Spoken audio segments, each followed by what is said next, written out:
3-3,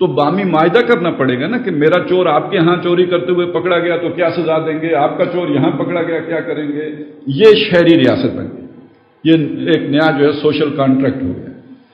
ظاہر ہے نیا کانٹریکٹ ہوا تو آپ پر نئی پابندی آ گئی، آپ ایک نئی جکڑ بندی میں آ گئے، اس نئی جبر میں آ گئے. جتنا آپ کا آزادی کا دائرہ سمٹنے لگا اتنا ہی آپ عمل کرنے میں مجبور ہوتے چلے گئے. تو اب آپ نے اللہ کی ماننی ہے یا قبیلے کی ماننی ہے، ٹکراؤ آ گیا. یہ مزید بڑھ گیا جب ایمپائرز بنی ہیں، بڑی بڑی سٹیٹس وجود میں آئی ہیں. اور آج جس دور میں ہم رہ رہے ہیں یہ گلوبل ویلیج کا دور ہے.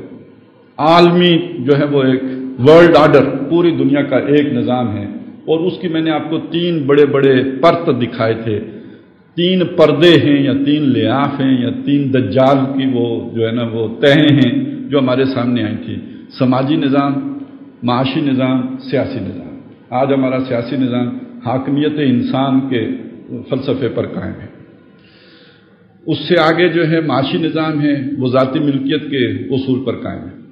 سماجی سطح پر انسان کو حیوان سمجھ کے بہرحال اس کا ایک جو بھی نظام بنایا گیا ہے جس کا لب لباب یہ ہے کہ مرد اور عورت بالکل برابر ہیں، ایکول ہیں، شانہ بشانہ ہیں، کوئی ان میں امتیاز اور فرق و تفاوت نہیں ہے. یہ وہ 3 طے ہیں جن کا فساد پوری دنیا میں پھیل چکا ہے. ظہر الفساد فی البر والبحر بما کسبت ایدی الناس. اور یہ ساری چیزیں خوبصورت سلوگنز کے ساتھ ہیں، زینا مزین کی ہوئی چیزیں ہیں. اور وہ میں نے آپ کو چند علامات بتائی تھی، نام لے کے بتایا. روشن خیالی اچھا نام ہے، معنی اس کا بڑا کبھی ہے. جمہوریت بہت ہی اچھا خیال ہے، اچھا آئیڈیا ہے، لیکن یہ کہ تو نے دیکھا نہیں مغرب کا جمہوری نظام، چہرہ روشن اندرون چنگیز سے تاریک تر. یہ دجل ہے، یہ فریب ہے جس میں کہ انسان کو الجھایا گیا. جو انسان کی فطرت کے قریب کے الفاظ ہیں وہ لائے گئے، لیکن یہ کہ ان کے اندر جو معنی ڈالا گیا وہ نہیں تھا کہ جو انسان نے سمجھا. اس کا مفہوم اور معنی کچھ اور ہے. دیوے استبداد جمہوری کباب میں پائے کو، تو یہ سمجھتا ہے کہ آزادی کی ہے نیلم پری.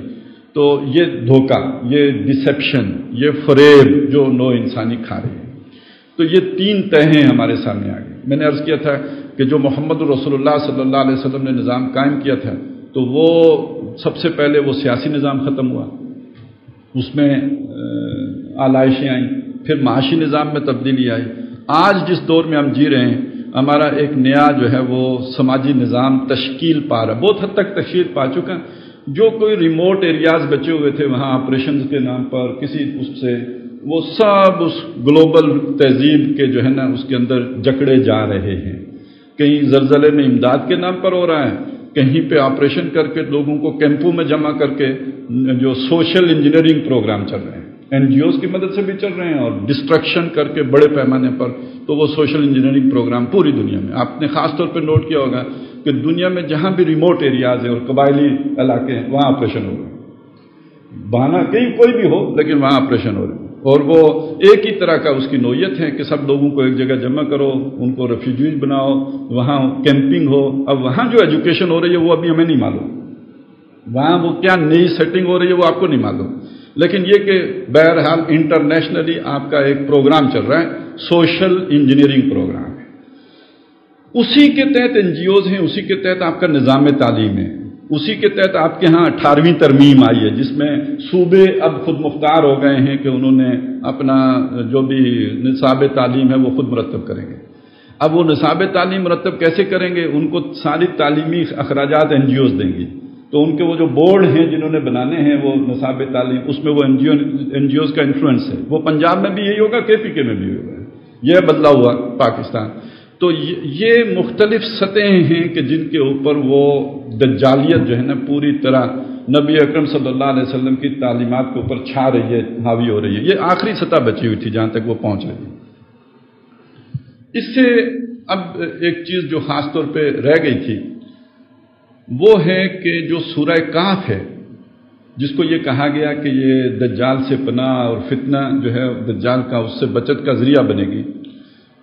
تو اس پہ اگرچہ کہ میں نے یہ بات بیان کر دی تھی کہ تاریخی طور پر اس دور کا آغاز ہوا ہے رینائسنس مومنٹ سے، جو تحریک احیاء علوم ہے اور جو مغرب کی بیداری ہے.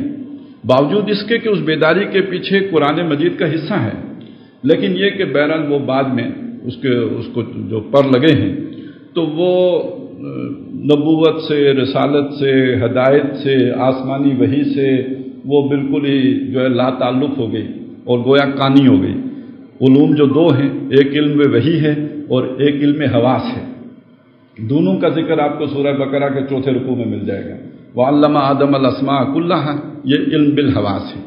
اور ایک علم وہ ہے جو ضرورت کے مطابق وحی کے ذریعے سے آتا رہا، جس لیول پہ انسان ہوتا رہا، وہ قبیلے کے لیول پر ہے تو اس کے مطابق، وہ برادری کے لیول پر ہے تو اس کے مطابق، وہ شہری ریاست کے لیول پر ہے تو اس کے مطابق، اور وہ اگر اسٹیٹ کے لیول پر آ گیا تو اس کے مطابق وہ علم آتا رہا۔ فَإِمَّا يَأْتِيَنَّكُم مِّنِّي هُدًى فَمَن تَبِعَ هُدَايَ فَلَا خَوْفٌ عَلَيْهِمْ وَلَا هُمْ يَحْزَنُونَ، وہ علم بالوحی ہے۔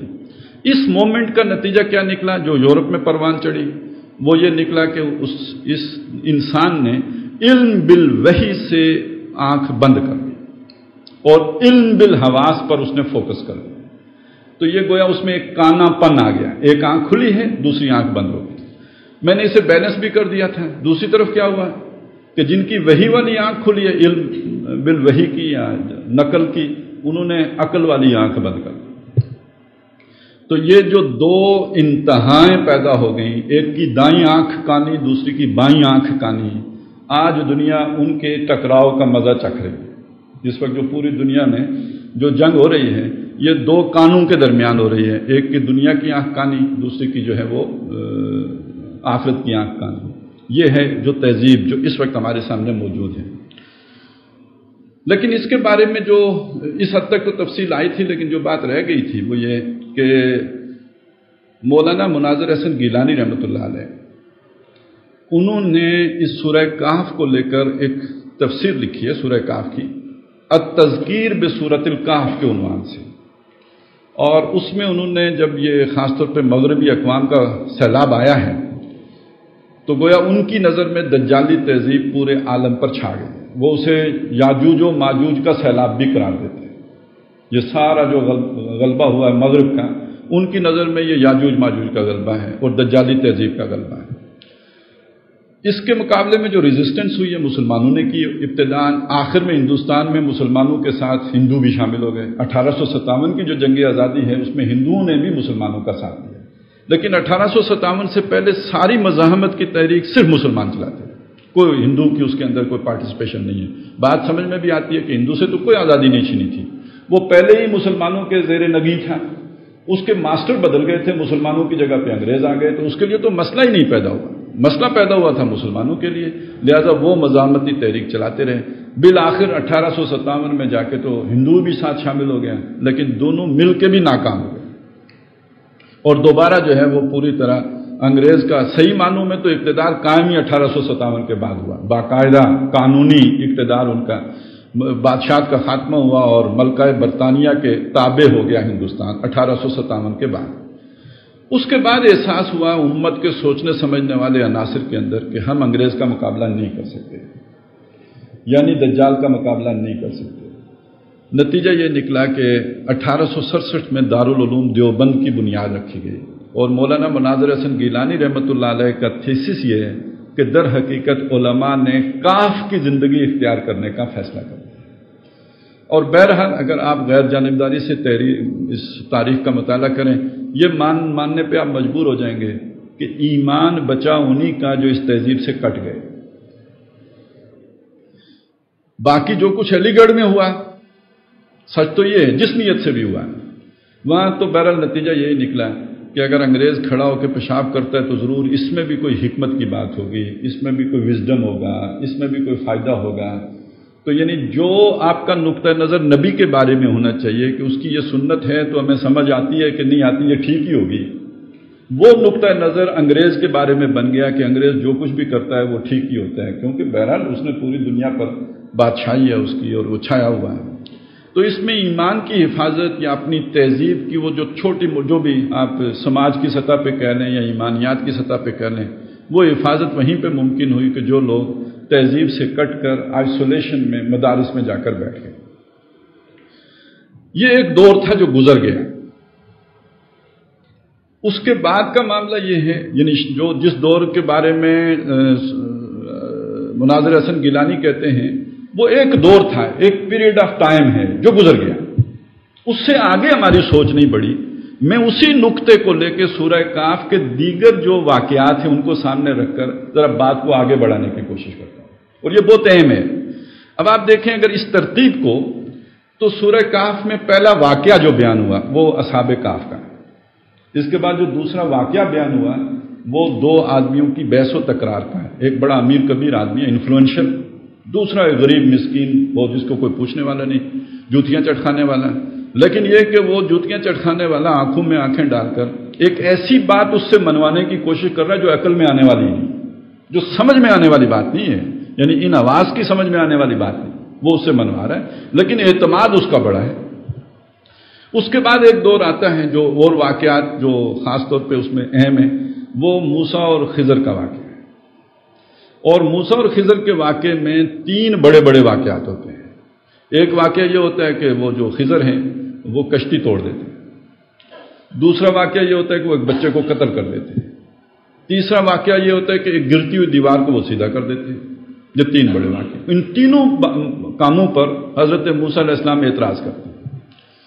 اور پھر جب ان کی آپس میں جدائی ہو جاتی ہے تو حضرت خضر جو ہیں وہ موسیٰ کو بتاتے ہیں کہ یہ تین کاموں کے پیچھے حکمت کیا تھی، یہ میں نے کیوں کیے تھے، جو تجھے اچھے نہیں لگے، ان کے پیچھے کیا خیر تھا جو تیری سمجھ سامنے نہیں آیا. اس کے بعد پھر ایک بڑا واقعہ جو ذکر ہوا ہے وہ ذوالقرنین کا ہے. میں چاہتا ہوں ذرا ان واقعات کی روشنی میں بھی تو ہم دیکھیں نا سورہ کاف کو، جس کا مطلب کیا ہے. فتنہ دجال کی ایک صورت وہ ہے کہ جس میں آپ کاف کی صورت میں اپنے آپ کو پناہ میں رکھتے ہیں، اور فتنہ دجال کی ایک صورت یہ ہے کہ جہاں آپ کو بے شک آپ مسکین ہوں، آپ کے پاس کوئی اختیار نہ ہو، محتاج ہوں، لیکن جرت کے ساتھ آنکھوں میں آنکھیں ڈال کر آپ بات کر رہے ہو، مرعوب نہ ہو، آپ کے اندر کوئی احساس مرعوبیت نہ ہو، احساس کمتری نہ ہو، بظاہر آپ کا کوئی حال احوال نہ ہو، لیکن آپ کو اپنے اوپر اعتماد ہو، اپنی سوچ کے اوپر اعتماد ہو. یہ دوسرا واقعہ ہے. تیسرا واقعہ کچھ ایسی انہونیاں ہو رہی ہیں جو آپ کی سمجھ میں نہیں آ رہی ہیں. اور چوتھا واقعہ یہ ہے کہ آپ کے پاس اقتدار ہے. ذوالقرنین کوئی شر کی علامت نہیں ہے، ذوالقرنین ایک خیر کی علامت ہے. یعنی آپ اگر جہاں سے چلے تھے وہاں آپ کے پاس مسکینی تھی، آپ جا کے غار میں چھپ رہے ہیں. مومن کہاں پہ چھپا ہوا ہے؟ غار میں. پہنچے کہاں پہ؟ مومن صاحب اقتدار ہے. اب ذرا آپ انہی کو لیجئے نا، مناظر حسن گیلانی کے اس ترتیب کو. تو ہندوستان میں جب انگریز آ گیا تو آپ غار میں چلے گئے، اس سے آگے نکلے تو اگلا مرحلہ آیا، تو یعنی آنا چاہیے جب آپ آنکھوں میں آنکھیں ڈال کے آرگو کر رہے ہیں، آپ دلائل دے رہے ہیں، بات کر رہے ہیں. اس سے اگلا کچھ حادثات، حوادث، اس کا معاملہ ہے. پھر یہ کہ آپ کے اقتدار کے معاملہ ہیں. تو میں ذرا اس ترتیب میں اگر آپ دیکھیں تو ہندوستان کی تاریخ آپ کو کیا بتاتی ہے. ہندوستان کے تناظر میں اب میں بات کر رہا ہوں، اس کو آپ عالمی تناظر میں بھی منطبق کر سکتے ہیں. پہلا دور تو بلا شبہ کاف کا دور ہے، اور میں آپ کو بتا چکا کہ ایمان کی حفاظت وہی کرنے میں کامیاب ہو سکے کہ جو کاف میں چلے گئے، یعنی مدارس میں جنہوں نے پناہ لی.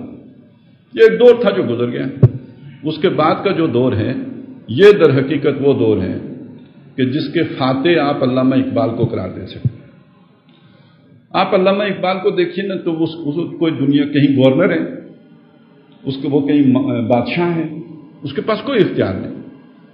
لیکن یہ کہ جس طرح مغرب کی آنکھوں میں آنکھیں ڈال کے وہ کہہ رہا ہے کہ تمہاری تہذیب اپنے خنجر سے آپ خودکشی کرے گی، جو شاخ نازک پہ آشیانہ بنے گا ناپائیدار ہوگا. اب یہ بڑا سادی سی بات ہے بہت ہی، لیکن اس کو اگر ادھر اس آدمی کی بات کے ساتھ جوڑ کے دیکھیں، وہ جو دو باغوں والے کے ساتھ مکالمہ کر رہا ہے، ایک عام آدمی کہ جس کے پاس ککھ نہیں ہے، وہ کہہ رہا ہے کہ امید ہے کہ میرا رب جو ہے تیرے ان باغوں کو ویران کر دے اور مجھے ان سے بہتر باغ عطا کر دے. جو وہاں پہ بات بیان ہو رہی ہے بالکل ویسی نہیں لگ رہی. یہاں پہ تمہاری تہذیب اپنے خنجر سے آپ خودکشی کرے گی، جو شاخ نازک پہ آشیانہ بنے گا ناپائیدار ہوگا. اب ادھر ذرا دیکھیے سر سید احمد خان صاحب کو کہ وہ اس مروبیت میں، یعنی وہ بھی ایک دور ہے نا. یہ جو ہے ابھی آئنسٹائن کا دور نہیں شروع ہوا، یہ نیوٹن کا ایرا ہے. ابھی مادہ غیر فانی ہے، یعنی سائنس جہاں تک پہنچی ہے وہ کیا ہے کہ مادہ فانی نہیں ہے. آپ قیامت کی بات کیسے کر سکو گے؟ سائنٹیفک مائنڈ کے سامنے قیامت کی بات آپ کیسے کرو گے؟ وہاں فرشتے کو کیسے ثابت کرو گے؟ یعنی فرشتے کی بات کرنا دقیانوسی بات کرنے کے مترادف ہے. لہذا سر سید کو کہنا پڑا کہ یہ اصل میں مولوی صاحب کو سمجھ نہیں آئی، فرشتہ تو نیچرل فورسز کو کہتے ہیں. آپ جن کو کیسے ثابت کرو گے؟ آج بھی بہت سے لوگ کہتے ہیں یار کوئی جن وین نہیں ہوتا یہ وہ. تو پھر کیا کریں جن کا؟ آخر مسلمان بھی رہنا ہے. جن کو انگریز مان کے ہی نہیں دیتا، سائنس مانتی ہی نہیں جن کو، تو کیا کریں؟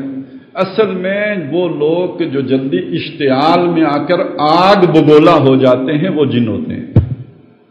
جو کہ جن علیحدہ مخلوق نہیں ہوتی، انسانی ہوتے ہیں.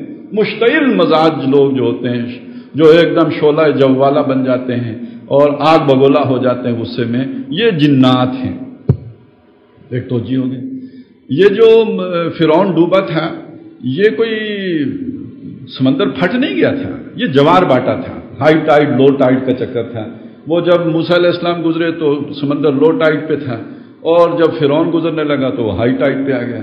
تو خیر جن کو پتہ ہوتا ہے وہ ہائی ٹائڈ لو ٹائڈ کیسے ہوتی ہے وہ بھی ہنسیں گے، اچھا لطیفہ ہے. لیکن یہ کہ چلے کام چل گیا، بات نکل گئی. تو انہوں نے کام چلایا.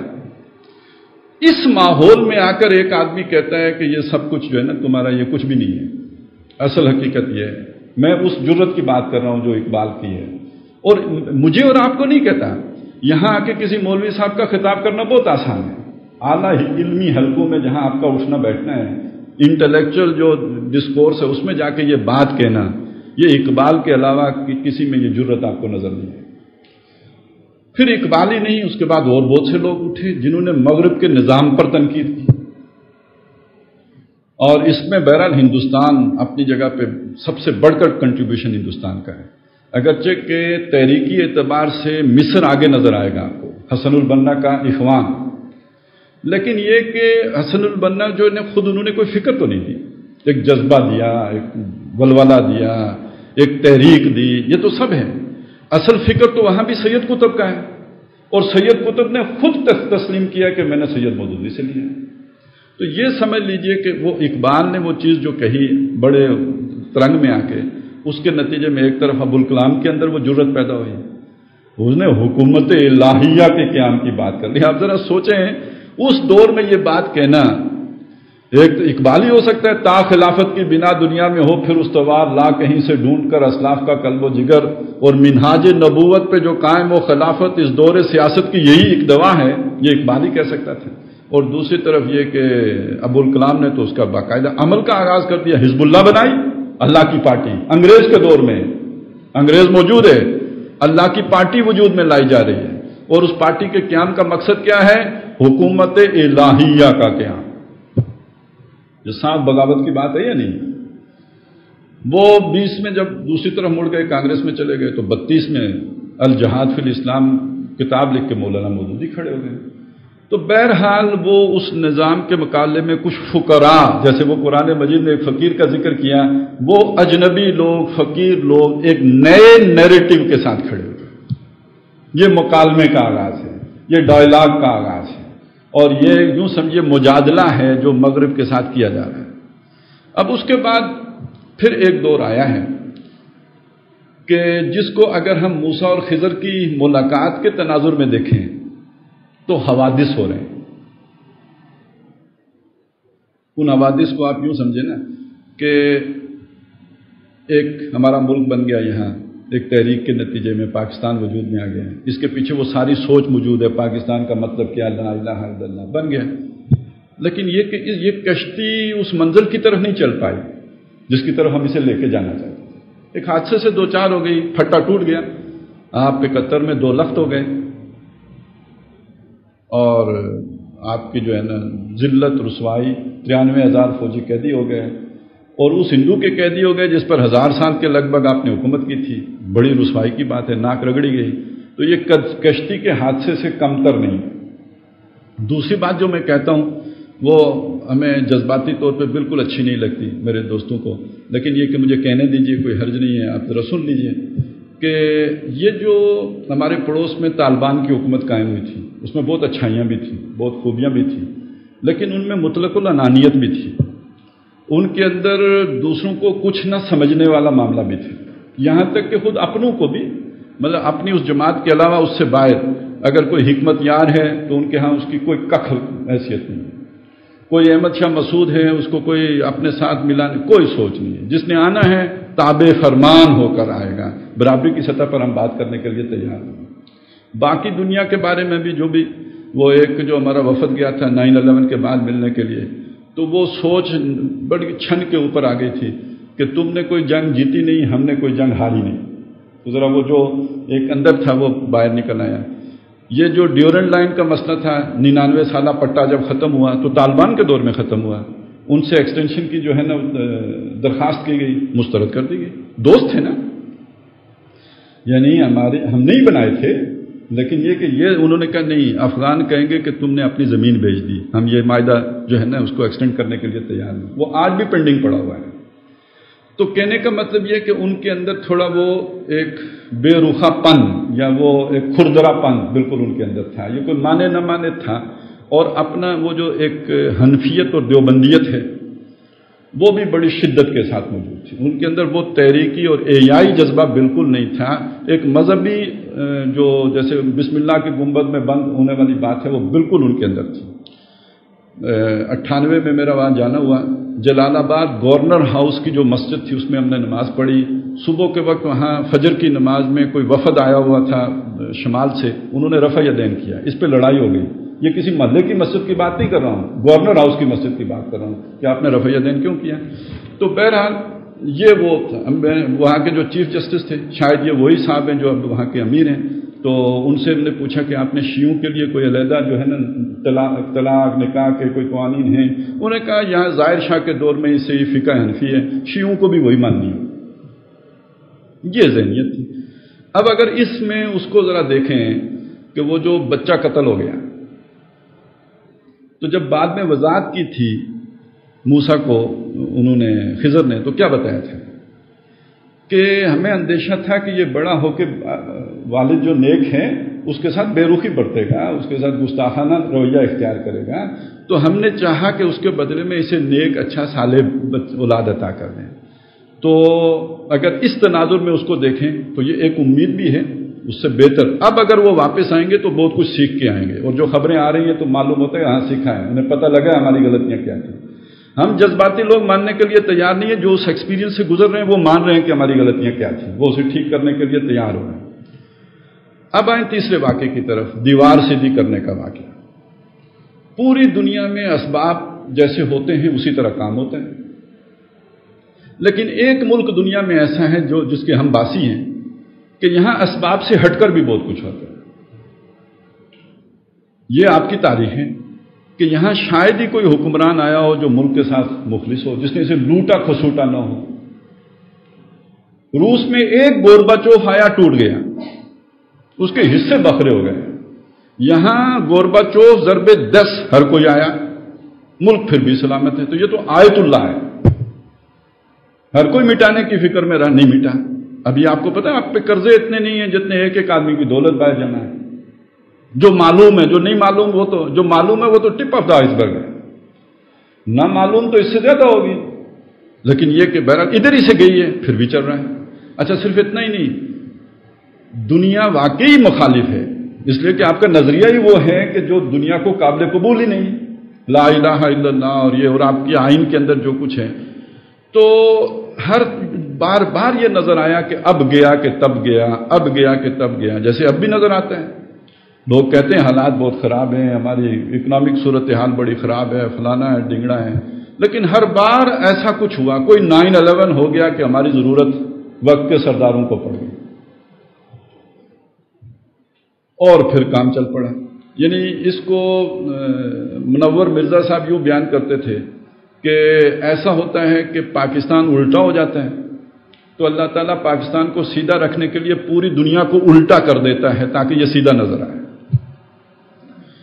اور بانی تنظیم اسلامی ڈاکٹر اسرار اس کو یوں کہتے تھے کہ ایسا ہوتا ہے کہ چلتے چلتے میز سے جب گرنے لگتا ہے اللہ تعالیٰ پورا میز گھما کے پھر اس کے لیے رستہ چلا دیتا ہے کہ چلو چلتے رہو. یہ بالکل وہ دیوار سیدھا کرنے والی بات ہوگی. لیکن اس سے یہ سمجھ لینا کہ ہم نے کوئی اچھے کام کیے، یہ بالکل دوسری بات ہے. دیکھیے اب یہ نقطہ ہے جس کو سمجھانے کے لیے میں نے بات رکھی تھی تکوین کی اور تشریح کی. یہ جو موسیٰ علیہ السلام کا کردار ہے یہ تشریح کردار ہے، اور یہ جو خضر کا کردار ہے یہ تکوینی کردار ہے. اب اس کی وضاحت میں یوں کروں کہ اگر موسیٰ بچہ مار دیتے تو مجرم ہوتے، خضر نے مار دیا تو کوئی بات نہیں، خضر تو معمور اس کام پہ۔ اللہ فیصلے کس کے نافذ ہو رہے ہیں؟ اللہ کے ہو رہے ہیں۔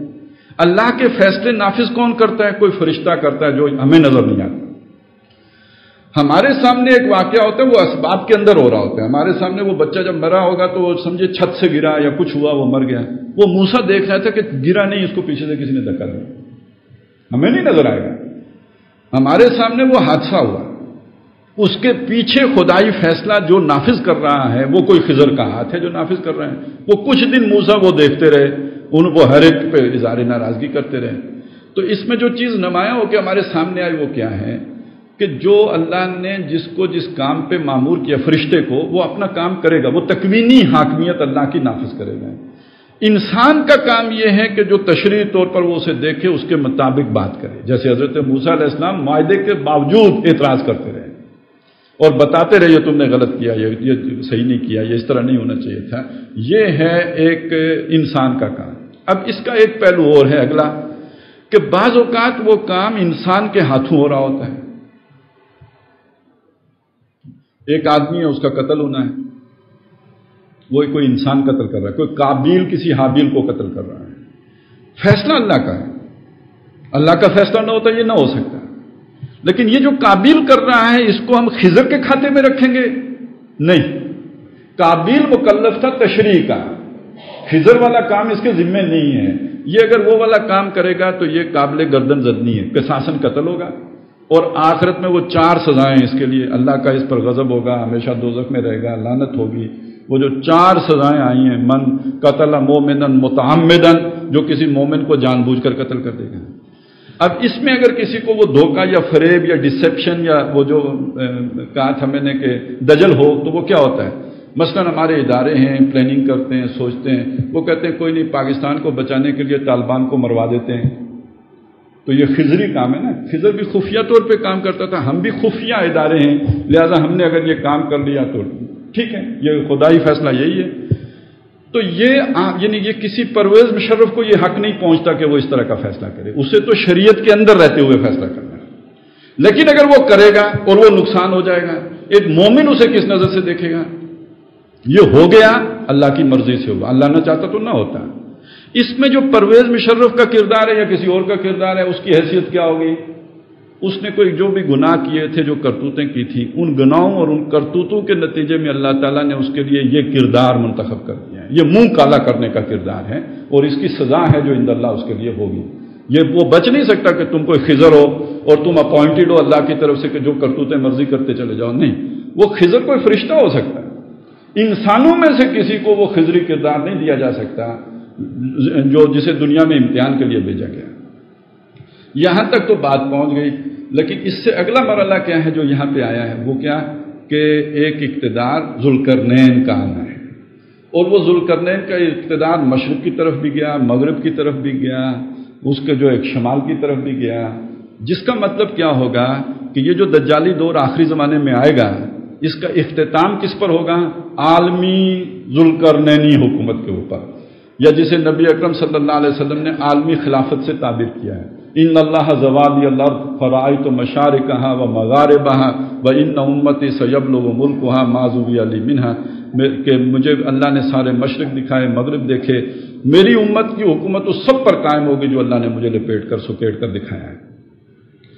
تو اس میں خاص طور پہ جس طرح اللہ تعالیٰ نے حفاظت اس ملک کی ہے، اس سے یہ امکان پیدا ہوتا ہے کہ اس کا آغاز شاید یہاں سے ہو، پھر وہ عالمی غلبہ اس کا ہو۔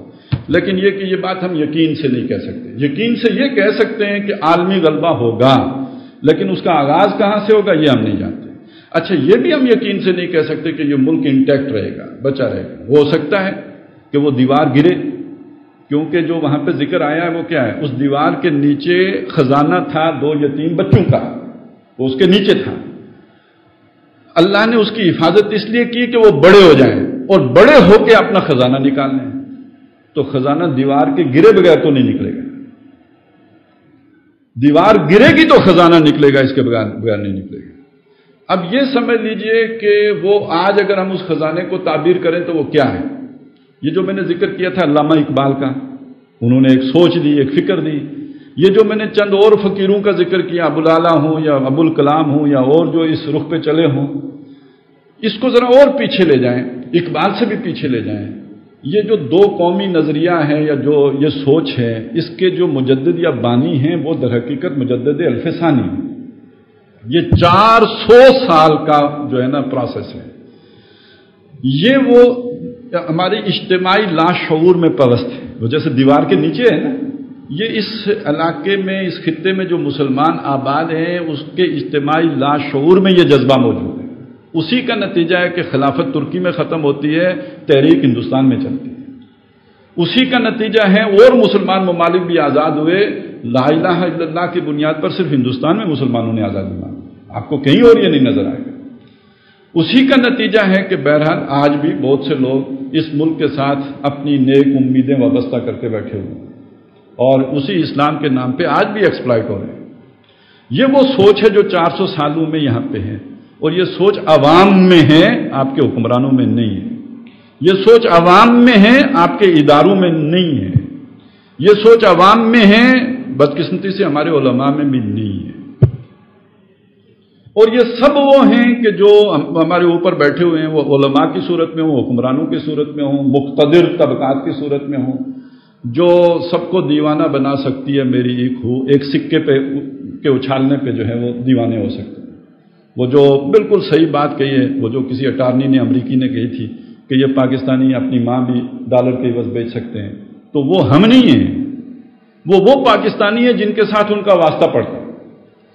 وہ ہمارے بارے میں تو خطرے سے دو چار ہیں کہ یہاں پہ جو ہے نا وہ بڑا ٹیررزم بھی ہے، یہاں پہ فنڈامنٹلزم بھی ہے، یہاں پہ یہ بھی ہے، وہاں پہ وہ بھی ہے. تو وہ مائیں بیچنے والے کون ہیں؟ وہ انہیں جانتے ہیں جن کے ساتھ ان کا سابقہ پیش آتا ہے. یہاں ہم پاکستانی تو ماں نہیں بیچتا، یہ جو بیچتے ہیں ان کا ذکر ہو رہا ہے. وہ ہیں کہ جو قبضہ کر کے بیٹھے ہیں اچھا یہ ذرا میں بالکل مادی بات کروں، ذرا اس کے اعتبار سے بھی دیکھ لیجئے. ہمارے اس ملک کی زمینوں میں، اس ملک کے جو معدنیات ہیں وہ بھی تو کوئی کم نہیں ہے نا. تیل کی دولت کی کوئی کمی ہو، سونے کی کوئی کمی ہو، کوئلے کی کوئی کمی ہو، سب کچھ نکل نہیں رہا. کیوں؟ ان کی نااہلی کی وجہ سے.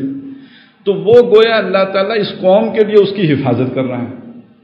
وہ سارا جو ہے وہ فکری اثاثہ بھی محفوظ ہے، اور یہ کہ اس کے ساتھ ساتھ جو مالی یا مادی اسباب ہیں وہ بھی اللہ نے ان کے ہاتھ نہیں لگائے، وگرنہ وہ بھی سارے سوئٹزرلینڈ پہنچ چکے ہوتے. تو یہ ایک حفاظت ہو رہی ہے. اب جب اللہ یہ دیکھے کہ یہ قوم اس کے لیے تیار ہو گئی ہے تو اس کا امکان ہے پورا یہ دیوار گرے. لیکن یہ گر بھی جائے، آج میں اس کا ذکر اس لیے کر رہا ہوں، تو پھر بھی یعنی اب اگر ہم مایوس ہو جائیں تو یہ بھی ایک دجل ہوگا نا. ظاہری حالت پر مایوس ہو کے بیٹھ گئے، فریب کھا گئے. امید پھر بھی قائم رکھنی ہے کہ یہاں وہ خزانہ نکلے گا. وہ جو 400 سالہ اللہ نے محنت کروائی ہے وہ رائے گاں نہیں جائے گی. یہی وہ ایمان بالغیب ہوتا ہے. غزوہ احزاب میں جن لوگوں کا یہ یقین نہیں تھا، وہ ظاہری حالات دیکھ کر انہوں نے کہا یہ سب فراڈ تھا. ما وعدنا اللہ ورسولہ الا غرورا. اور جن کی نگاہ اس ایمان بالغیب تک پہنچی ہوئی تھی، یقین جنہیں حاصل تھا، انہوں نے کہا ھذا ما وعدنا اللہ ورسولہ وصدق اللہ ورسولہ. تو یاد رکھیے کہ اللہ کے پلان کبھی رکتے نہیں، ان میں جو ہے وہ کبھی رکھنا نہیں پڑتا. وہ جو یہاں پہ بھی آیا تھا سورہ کاف میں بھی کہ تم نہیں دیکھو گے کہ اللہ کے کلمات میں کوئی تبدیلی ہو. اللہ ایک ارادہ کر لے وہ مکمل کر کے چھوڑتا ہے. تو وہ ذوالقرنینی عہد آنا ہے، یعنی عالمی ذوالقرنینی آرڈر. ایک ورلڈ آرڈر ہے جو اس وقت جو در حقیقت ورلڈ آرڈر ہے. اب اس کے مقابلے میں آپ کہیں کہ جو ذوالقرنین کا آرڈر ہو، سورہ کاف کی روشنی میں کہیں تو ذوالقرنینی آرڈر کہیں، اور اسلام کی روشنی میں کہیں تو محمدن آرڈر کہیں، اور ویسے قرآن کی تعلیمات کی روشنی میں کہیں تو جسٹ آرڈر کہیں. عدل کا نظام پوری دنیا میں قائم ہو کے رہنا ہے.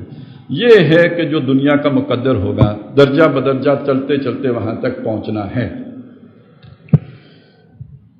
اب آئیے جو ہم نے احادیث کا مطالعہ کرنا ہے، اور وہ اہم ترین بات ہے، لیکن ایک چیز میں رہ گئی وہ عرض کر دوں. یہ جو مختلف میں نے آپ کے سامنے خول رکھے، پہلا خول اپنے وجود کا، اس سے آگے اپنے خاندان کا، اس سے اوپر اپنی برادری کا، اس سے اوپر اپنی قوم کا، اس سے اوپر اپنی ریاست کا. ان تازہ خداؤں میں بڑا سب سے وطن ہے. اس سے اوپر انسانیت کا آج کھول چڑھ گیا ہو نا، آج انسان انسانیت تک پہنچا ہے۔ یہ جو مختلف کھول ہیں، ان میں سے کسی میں بھی گم ہو کے انسان اللہ سے، آخرت سے، اپنی اصل حقیقت سے غافل ہو گیا، وہ دجال کا شکار، دجالیت کا شکار ہو۔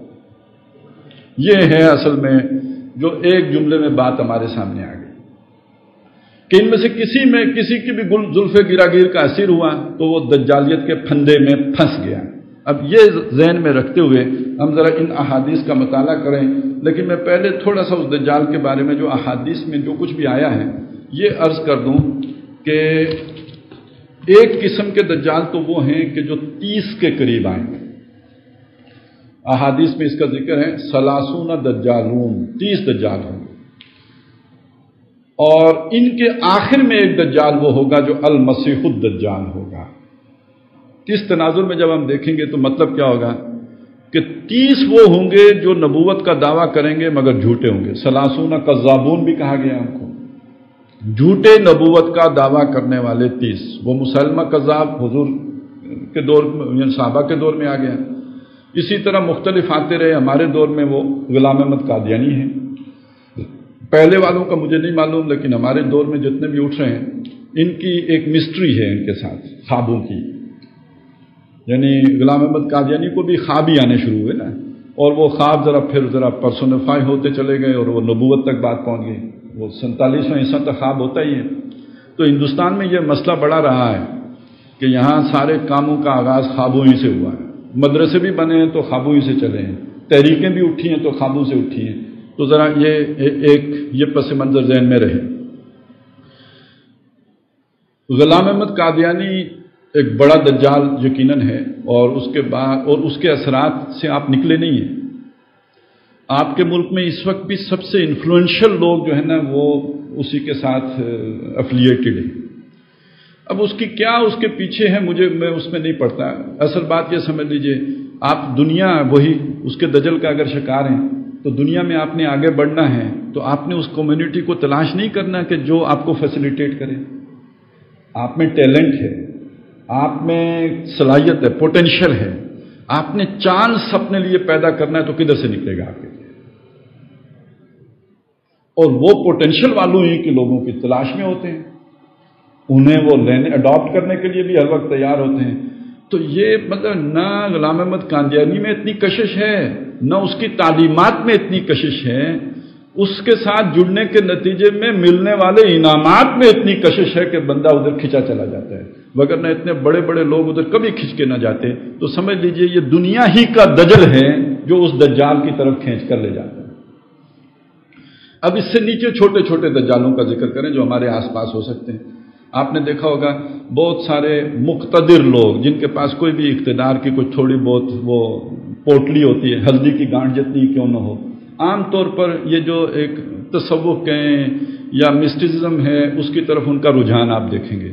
کسی نے کوئی گجر خان میں پیر پکڑا ہوتا ہے، کسی نے پنڈی میں پکڑا ہوتا ہے، کسی نے کہیں اور کسی ریموٹ جگہ کا کوئی پیر پکڑا ہوتا ہے۔ یہ پیر صاحب کا کیا کام ہوتا ہے؟ تھوڑی بہت ہماری چلیں کوئی جو بھی نفسیاتی پرابلمز ہیں ان کا بھی کوئی مسئلہ حل کرتے ہوں گے، لیکن یہ در حقیقت ایک ایکسچینج ڈیوٹی پہ ہوتے ہیں۔ میں ہوں پنڈی میں میری جاب ہو گئی ہے، گھر میرا کراچی میں ہے، لیکن یہ کہ لاہور میں پیر صاحب کا میں مرید ہوں، اپنا پرابلم ان کو بتا دیتا ہوں۔ جس نے ٹرانسفر کرنی ہے وہ بھی پیر صاحب کا مرید ہے، تو میں نے پیر صاحب کو بتا دیا، پیر صاحب نے اپنے دوسرے مرید کے ذریعے سے میری کراچی ٹرانسفر کروا دی۔ اب جب میں کراچی چلا گیا، میں مرید ابھی بھی ہوں، اب ان پیر صاحب کے کسی اور مرید کو کراچی میں وہ شپ یارڈ میں کوئی کام پڑ گیا جہاں پہ میں کلرک کی ڈیوٹی کر رہا ہوں، تو اس نے پیر صاحب کو بتایا، پیر صاحب نے مجھے فون کر دیا، مسئلہ حل ہوا۔ اللہ کرے نہ کرے ایک پورا نظام چل رہا ہوتا ہے کام حل ہونے کا۔ تو یہ چھوٹے چھوٹے دھندوں کے پیچھے بھی ساری دنیا ہی ہوتی ہے، اس کے پیچھے کوئی وہ روحانیت یا اسپرچوئلزم نہیں ہوتا ہے، اس سب کے پیچھے بھی یہ دنیا ہی چل رہی ہوتی ہے۔ تو یہ بڑے بڑے پیروں کو آپ ذرا ٹٹول کے دیکھیں گے تو اندر سے یہی نکلے گا، ایک دوسرے سے فائدہ اٹھانا۔ قرآن اسے کہتا ہے مودۃ بینکم فی الحیات الدنیا، یہ دنیا کی زندگی کو چلانے کے لیے آپس میں یہ محبت قائم کر لیتے ہیں۔ پیٹی بھائی ہوتا ہے تو پیر بھائی بھی ہوتے ہیں، اور وہ پیر بھائی کا آپس کا تعلق آپ سامنے رکھیں۔ تو یہ سارے چھوٹے چھوٹے دھندے اصل میں وہ دنیا داری کے لیے چل رہے ہوتے ہیں، وہی دنیا کا دجل ہے جو فریب بن کر اس طرح آتی ہے۔ اسی کو قرآن کہتا ہے دنیا میں یہ تعلق تو بڑا مضبوط ہے، اس پر کٹ مرنے کے لیے تیار ہے، آخرت میں یہ تعلق منقطع ہو جائے گا، وَتَقَطَّعَتْ بِهِمُ الْأَسْبَابُ، ان کے یہ سارے تعلقات آپس میں آخرت میں منقطع کر ٹوٹ جائیں گے۔ تو ایک قسم کے دجال تو یہ ہیں کہ جو نبوت کا دعویٰ کر کے آتے ہیں، یا یہ کہ پہنچے ہوئے بزرگ ہونے کا دعویٰ لے کر کھڑے ہوتے ہیں۔ جو حدیث میں 30 کا ذکر آیا وہ نبی ہے، لیکن میں نے ان کی فروعات کا بھی ذکر کر دیا، جو نبی ہونے کا دعویٰ تو نہیں کرتے لیکن آپ کے لیے استخارہ کرتے ہیں، کوئی کام بغیر استخارے کے نہیں کرتے، اور یہ کہ آپ کے لیے بھی استخارے کرتے ہیں، آپ کو ہدایات بھی دیتے ہیں، ہوتا یہ سارا جو ہے چکر بازیاں ہی ہیں۔ اس کے بعد ہے وہ جو دجال اس سلسلے کا آخری آئے گا، جو حضرت مسیح علیہ السلام کا روپ بھر کے آئے گا۔ یہ جو حضرت مسیح علیہ السلام کا روپ بھر کے آئے گا، یہ بات بھی سمجھ لیجئے کہ ان کا بیروپ یہ کیسے بھرے گا۔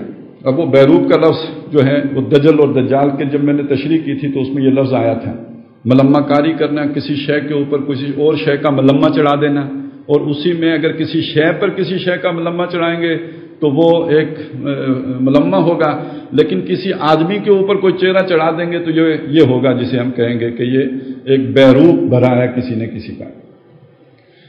حضرت مسیح علیہ السلام کی جو شخصیت ہے، اس وقت جو 3 مذاہب ہیں، عیسائیت، یہودیت اور مسلمان، ان کے درمیان ایک قدر تو مشترک ہے کہ حضرت مسیح کا انتظار ہو رہا ہے، لیکن تینوں کے تصورات مختلف ہیں۔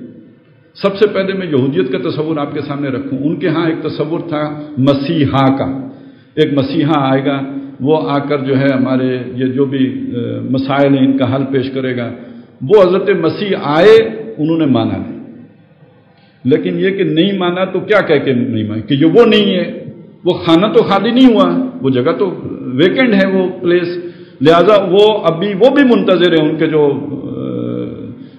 مذہبی لوگ ہیں کہ مسیحا نے آنا ہے۔ دوسرے ہیں عیسائی۔ عیسائی وہ ہیں جنہوں نے حضرت مسیح علیہ السلام کو مانا، ماننے کے بعد سینٹ پال کی تعلیمات کے نتیجے میں انہیں اللہ کا بیٹا قرار دیا، ساتھ ہی ساتھ انہیں مصلوب قرار دیا، اور یہ کہا کہ مر گئے تھے، مرنے کے بعد دوبارہ زندہ کر کے اللہ تعالیٰ انہیں آسمان پر اٹھا کر لے گیا ہے، اور اینڈ ٹائمز میں وہ دنیا میں واپس آئیں گے اور اپنے فالوورز کا اقتدار قائم کریں گے۔ یہ ہے عیسائیوں کا تصور۔ تیسری طرف مسلمان ہیں، ان کا تصور یہ ہے کہ وہ آئے تھے، یہودیوں نے ان کا انکار کیا، اپنے بس پڑتے انہیں سولی چڑھانے کی کوشش کی، اللہ تعالیٰ نے سولی دینے سے پہلے انہیں زندہ آسمان پر اٹھا دیا، اور آخری وقتوں میں دنیا میں وہ پھر آئیں گے اور مسلمانوں کی مدد کریں گے، پوری دنیا میں اسلام کا غلبہ ہوگا۔ یہ ہیں حضرت مسیح علیہ السلام۔ اب ایک شخص آئے گا حضرت مسیح علیہ السلام سے پہلے، وہ ایک فرد ہوگا، ایک شخص ہوگا، زیادہ گمان یہی ہے کہ وہ یہودی ہوگا، اور وہ آ کے یہودیوں کو بتائے گا کہ میں وہ مسیحا ہوں، اور اس کے ساتھ بہت ہی سپر نیچرل اس کے پاس طاقتیں ہوں گی، اور یعنی وہ جو حضرت مسیح کے معجزات تھے اس سے ملتے جلتے معجزات وہ دکھا رہا ہو۔ اور چونکہ یہی حضرت مسیح کے ماننے والوں یعنی عیسائیوں کے لیے اللہ کا بیٹا بن کے آئے گا، اللہ کا بیٹا رب ہوتا ہے، لہذا یہ ربوبیت کا دعویٰ بھی کرے گا۔ عیسائیوں کے لیے تو وہ اس کی وہ حیثیت ہونی چاہیے نا، وہ حضرت مسیح کو کیا مانتے ہیں؟ اللہ کا بیٹا مانتے ہیں، یعنی رب مانتے ہیں۔ جب رب مانتے ہیں تو یہ جو اب مسیح آئے گا اس کے اندر یہ صلاحیت ہو کہ وہ ربوبیت والے کام کرے، تب وہ ان کے لیے بنے گا ان کا رب۔ لہذا اس کی وہ جو سپر نیچرل صلاحیتیں ہوں گی وہ عیسائیوں کے لیے اس کی ربوبیت کے مظہر بن کر یا علامات بن کر یا نشانیاں یا خواص بن کر سامنے آ جائیں گے۔ مسلمانوں کے لیے بہرحال جو دنیا دار ہوں گے، اب یہ جو بات میں عرض کر رہا ہوں ذرا توجہ سے سنیے گا، جو دنیا دار مسلمان ہوں گے، مسلمانوں کی تاریخ میں اس مسیح الدجال سے بڑا صوفی کوئی نہیں آیا ہوگا۔ ابھی ہم احادیث پڑھیں گے، آپ کو اندازہ ہو جائے گا کہ وہ اگر کسی کی گائے پر ہاتھ پھیرے گا تو اس کا دودھ کئی گنا بڑھ جائے گا، وہ کسی بیمار پر جو ہے وہ دست شفقت پھیرے گا تو اس کی بیماری تندرستی میں بدل جائے گی۔ میں ذرا آج ہی کی بات آپ کو بتاؤں، کتنے لوگ ہیں آپ کے سامنے، آپ نے سنا ہوگا اس طرح کی بات کہ جی وہ فلانی جگہ پہ کوئی بزرگ رہتے ہیں، ان کے ساتھ جنات ڈاکٹر ہیں، وہ جنات ڈاکٹر علاج کرتے ہیں، ہارٹ کا بھی آپریشن کرتے ہیں، وہ گردے بھی جو ہے وہ دھوتے ہیں، صاف کرتے ہیں، وہ ڈائلیسس بھی کرتے ہیں، یہ جنات ڈاکٹر یہ سارا کچھ کر رہے ہیں، اور لوگوں کی فوج در فوج ان ڈاکٹروں کے پاس جو ہے وہ جا رہی ہوتی ہے، بڑے نیک لوگ بھی ہم نے جاتے دیکھے ہیں، اور یہ کوئی ایک آدمی ہے، آگے پیچھے آپ کو بہت جگہوں سے اس طرح کی معلومات سننے کو ملیں گی۔ اب جب وہ خود تشریف لائیں گے جناب دجال اکبر، تو وہ تمام لوگ جن کے دلوں میں دنیا کی کچھ بھی محبت ہوگی تو دنیا تو وہ لٹا رہے ہوں گے، ان کی جنت ان کے ساتھ ہوگی، جو انہیں مانے گا اپنی جنت میں اسے داخل کر دیں گے۔ تو یوں سمجھیے کہ دنیا کے وسائل اس کے ہاتھ میں ہوں گے، ماننے والوں پر وہ لٹا رہا ہوگا، نہیں ماننے والوں کو وہ جو ہے وہ سزا دے رہا ہوگا، نقصان پہنچا رہا ہوگا۔ تو جس کے دل میں دنیا کی محبت ہے، جو اس دجالیت کا شکار ہے، جس کا نقشہ ہم نے قرآن کی روشنی میں سمجھا ہے، تو اس کا سب سے بڑا پیر کون بن جائے گا؟ صاحب کرامت بزرگ کون ہوگا؟ وہی بن جائے گا۔ تو اس فتنے کا شکار وہ ہو جائیں گے۔ یہ شخص دجال ہے۔ احادیث کے مطالعے سے ایک بات جو سامنے آتی ہے کہ شخص دجال کے علاوہ ایسا محسوس ہوتا ہے کہ دجال کی بعض صفات ایسی ہیں کہ جو آج ان کا انطباق ہم سائنس اور ٹیکنالوجی کی ترقی پر بھی کر سکتے ہیں، اور اس کی بعض صفات ایسی ہیں کہ جن کا پوری طرح انطباق اس وقت کی سپر پاور کے اوپر ہوتا ہے۔ تو ان ساری چیزوں کو دیکھتے ہوئے ہم یہ کہہ سکتے ہیں کہ جو احادیث میں تفصیلات آئی ہیں دجال کے بارے میں، وہ ساری تفصیل اس شخص دجال کے بارے میں نہیں ہے۔ کچھ احادیث وہ ہیں جو شخص دجال کے بارے میں، کچھ احادیث وہ ہیں جو پوری طرح امریکہ پر منطبق ہوتی ہیں، اور کچھ وہ ہیں جو ہماری سائنس اور ٹیکنالوجی کی جو ترقی ہوئی ہے اس پر ان کا انطباق ہوتا ہے۔ یہ جو میں کوشش کروں گا کہ احادیث کو ان کیٹیگریز کے اندر رکھ کر آپ کے سامنے پیش کروں، تو اس میں انشاءاللہ تعالی ان کی جو ایک ہے، یہ بڑا مشکل مضمون، یہ دجال والا احادیث کی روشنی میں اسے سمجھنا۔ ایک آخری بات عرض کر دوں، اس کی مشکلات کا اندازہ اسی سے لگائیے کہ دجال کے خروج کے بارے میں 2 جگہوں کا ذکر ملتا ہے حدیث میں۔ ایک یہ کہ خراسان سے نکلے گا، ایک یہ کہ شام کی گھاٹی سے نکلے گا۔ یہ اسی میں تطبیق کرنا بڑا مشکل ہو جاتا ہے۔ بہرحال مجھے تو یہ لگتا ہے کہ مسلمانوں کا دجال خراسان سے نکلے گا، جس سے مسلمان دھوکہ کھائیں گے، بڑا صاحب کرامت ہوگا، وہ ہو سکتا ہے کہ وہ وقتی طور پہ مسلمانوں کو فتوحات بھی عطا کرے، اور یہ یروشلم پر بھی مسلمانوں کا قبضہ ہو جائے، اور بظاہر جو ہمیں یہودی طاقت نظر آتی ہے اس کا کلا کما کر دے، لیکن بعد میں وہی پھر شام سے ایک نیا جو ہے علم لے کر کھڑا ہو جائے، اور وہ عیسائیوں کا بھی خدا بن کے آ جائے سامنے۔ تو وہ وقت ہوگا جو مسلمانوں کے لیے مشکلات کا آغاز کا ذریعہ باعث بنے گا۔ لیکن یہ کہ اس پر ہم انشاءاللہ بعد میں بات کریں گے، اور اس کا ایک بڑا گہرا تعلق جو سعودی عرب ایران کشمکش ہے اس کے ساتھ بھی جڑتا ہے۔ تو جب بات ہم نے شروع کی ہے تو چلیں کر ہی لیں گے۔ ہے وہ بہت چشم کشاں، آنکھیں کھولنے والی، لیکن یہ کہ فوڈ فار تھاٹ کے درجے میں ہوگی، وہ اس میں ہم حتمیت کا رنگ نہیں بر سکتے۔